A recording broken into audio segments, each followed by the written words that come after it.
You think you are getting richer just because the S&P 500 is hitting all-time highs, but the truth is, you are getting poorer every single day you spend chasing a lifestyle you cannot afford. If you are in your 20s or 30s right now, you are standing at a massive crossroads. You see the headlines about record-breaking stock market valuations, and you think the economy is booming. But for most of you, that wealth is just a number on a screen, while your actual purchasing power is melting away like ice in the summer. Before we dive into the data that will change how you look at money forever, I want to see who is actually serious about their future. Go ahead and comment your current age and the exact amount you are investing every single month right now. Are you doing $100 or $5,000? Let me know in the comments, because your community is your leverage, and seeing what others are doing is the first step to waking up. 1929, 1965, and 2000. Those years marked some of the highest stock market valuations in modern history, and today we are at higher levels than any of those periods. We all know that valuations are not a timing tool, but if we overlay the stock market history, we can see that extreme valuations have done a surprisingly good job at signaling major market peaks. In 1929, that valuation peak was followed by an 80% drop in the market as the Great Depression hit.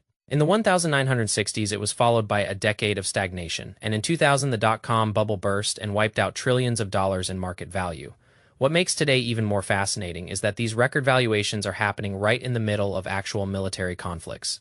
Usually when the world moves closer to war, investors become cautious. Today, it seems like we are seeing the opposite. It looks like resilience, but it actually means the downside will be way more painful when sentiment eventually changes. This valuation metric combines everything: PE ratio, price to book, and even the famous Buffett indicator. By almost every measure, U.S. stocks are historically expensive. Today, there is simply no denying that. So why aren't they crashing yet? It is because corporate America is printing money faster than any time in history. Over the last 15 years, corporate profits have more than tripled. This is one of the fastest profit expansions we have ever seen. From the mid-1990s through to 2010, profits only grew by 100%. Today, corporate earnings are trending higher, even with global tensions. So yes, it makes sense that big institutional investors are willing to pay higher prices for these resilient businesses. But there is a catch. As long as earnings rise, valuations can stay high. But if profits roll over, it will create a lot of pain. To get a clear picture of where we are heading, look at corporate profits as a percentage of GDP. Historically, this matters a lot because the only moments where profits saw a real drawdown were when they contracted as a percentage of GDP. Today, corporate profits account for roughly 12% of US GDP. This is one of the highest levels going back all the way to 1947.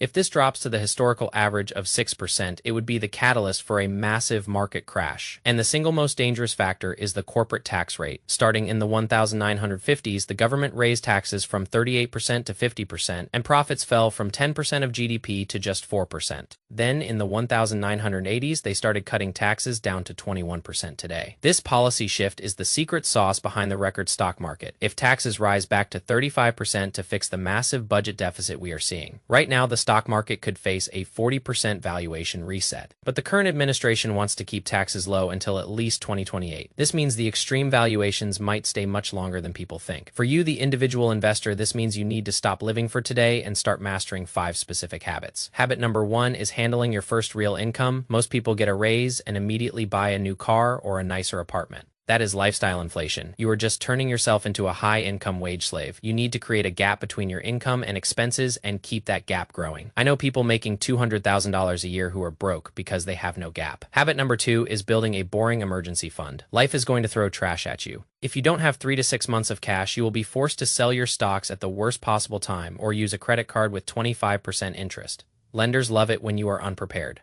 Habit number 3 is how you treat debt. Stop normalizing it. High-interest debt is a cancer on your wealth. If you are paying for a lifestyle on a credit card, you are literally volunteering to be a servant to the bank. Be aggressive and kill that debt early. Habit number 4 is the most important. Stop waiting for the crash. I see people in my comments every day saying they are waiting for the big one to start investing. Meanwhile, the market goes up another 20% and they are still sitting on cash getting eaten by inflation. Time in the market beats timing the market every single time. You need to be buying consistently. Always be buying, whether the market is up or down. Habit number 5 is delayed gratification. In your 20s, you have the most valuable asset in the world, and that is time. If you spend all your money on travel and bars, now you are trading your freedom at 40 for a few nights of fun at 22. I am not saying don't have fun, but find a balance. Drive a 2006 Toyota Camry. Live in a minimalist apartment. Stop buying things you don't need to impress people you don't even like. Real freedom is being 35 years old and having a portfolio so big that you can tell your boss to leave you alone because you don't need the paycheck anymore. So where should you put your money? Right now, a massive chunk of capital is flowing into AI and energy infrastructure. When corporate profits are 12% of GDP, you have to ask where that money is being spent. It is going into the infrastructure for the next industrial revolution. Stocks in the nuclear power sector and base metal mining are seeing incredible growth. But for 90% of you, the best strategy is the boring one. Low-cost index funds like VOO or dividend growth funds like SHD, and always maximize your tax advantages with a Roth IRA. The real story of the market today is that corporate America is operating under the most favorable tax environment in history. As long as that stays true, the market pullbacks will be shallow. Don't get distracted by the noise on the news. Focus on the math, focus on your gap, focus on your discipline. The snowball is rolling down the hill, and it is your choice, whether you want to be in front of it or building it. Your future self is either going to thank you or hate you for what you do with your next paycheck. Let's talk about the reality of the math. If you start with $1,000 and you add $500 every month for 30 years at an 8% return, you end up with almost $750,000.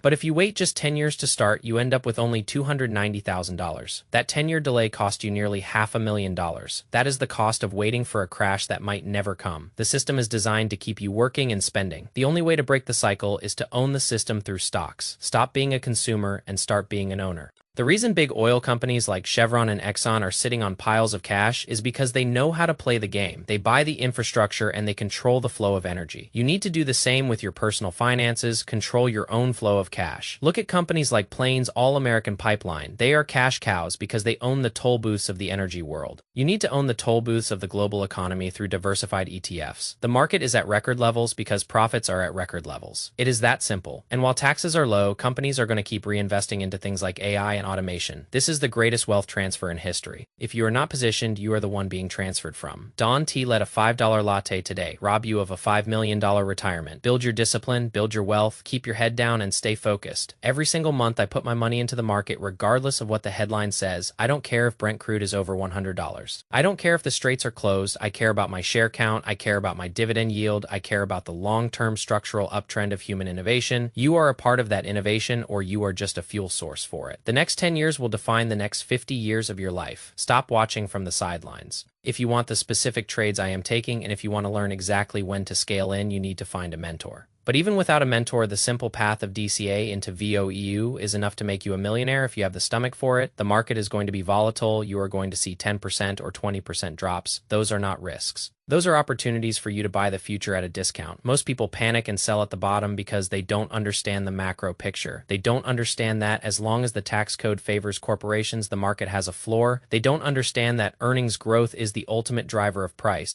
You are now part of the 1% who actually understands why the market is high and what could make it fall. Use that knowledge to stay calm, stay invested, and stay disciplined. I want to see everyone in this community winning. I want to take you guys with me to the top. Financial freedom is not a dream, it is a choice, and that choice starts with how you spend your next dollar. Choose the asset over the liability every single time. Thank you for watching, and thank you for being part of this journey. If you found value in this video, then you know what to do. Hit that subscribe button. Peace.